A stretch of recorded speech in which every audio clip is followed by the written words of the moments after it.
நிறைய நேரத்தில் அப்பா நமக்கு வச்சிருக்கிற அழைப்பு மேலே நமக்கு நம்பிக்கை இருக்க மாட்டேங்குதுல்ல. இவங்க என்னை ஏற்றுக்க மாட்டுறாங்க, இவங்க என்னை நம்ப மாட்டுறாங்க, இவங்க என்னை நேசிக்க மாட்டுறாங்க, இவங்க என் மேலே பொறாமப்படுறாங்கன்னு சொல்லி நம்ம அழைப்பு மேலே நம்மளே நிறைய நேரம் சந்தேகப்படுறோம்ல. ஒரு குட்டி கதை சொல்கிறேன். ஒரு சின்ன பையன் பீச்சில் விளாடிக்கிட்டு இருந்தானா. அந்த தண்ணி வாயில் பட்டு உப்பு கரைச்ச உடனே அந்த பீச் மேலேயே கோவப்பட்டு யூ ஆர் ஸோ பேடுன்னு எழுதுனானா. அதே பீச்சில் ஒரு ஃபிஷர்மேன் போட் எடுத்துகிட்டு போயிட்டு மீன் பிடிச்சிட்டு போட் முழுக்க மீனான உடனே கரைக்கு வந்து பீச்சுக்கு முன்னாடி முட்டி போட்டு அந்த மண்ணை கிஸ் பண்ணி தேங்க்யூ ஸோ மச், நீ என்னை வாழ வச்சுருக்கேன்னு சொன்னான்.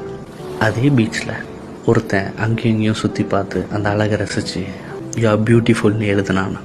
அதே பீச்சில் விளையாடிக்கிட்டு இருந்த ஒரு குடும்பம் சடனாக ஒருத்தன் தப்பி உள்ளே போயிட்டான்.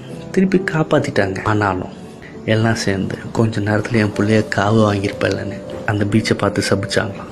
ஆனால் இது எல்லாத்தையும் பார்த்த அந்த பீச் கொஞ்சம் கூட சலிக்காமல் கடவுள் தனக்கு தந்த வேலையை அது பாட்டுக்கு செஞ்சுக்கிட்டே இருந்துதான். நல்லா புரிஞ்சுக்கோங்க, சுற்றி இருக்கிறவங்களால உங்கள் அழைப்பு மாறிட போகிறது கிடையாது. சுற்றி இருக்கிறவங்க பேசுகிறதுனால நம்ம அழைப்பு மாறிட போகிறது கிடையாது. ஏன்னா நம்மளை அழைச்சது சுற்றி இருக்கிறவங்க கிடையாது, நம்ம அழைச்சது நம்முடைய தகப்பன். தைரியமாக இருங்க. அழைச்சவருக்கு தெரியும் உங்களை கொண்டு என்ன வேலை செய்யணும்.